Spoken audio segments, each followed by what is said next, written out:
pasó, Rafael? ¿Vieron Rafael allá? Rafael, muchacho. Cuidado.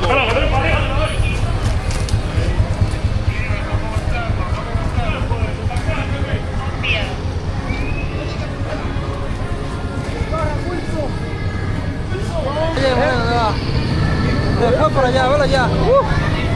Velo allá en la quinta. Se fue.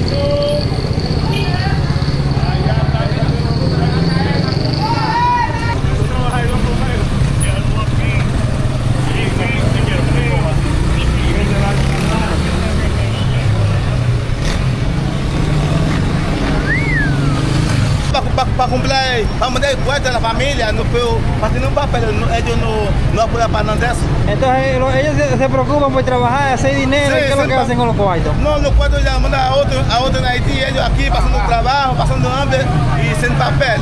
Y ahora se jode ellos.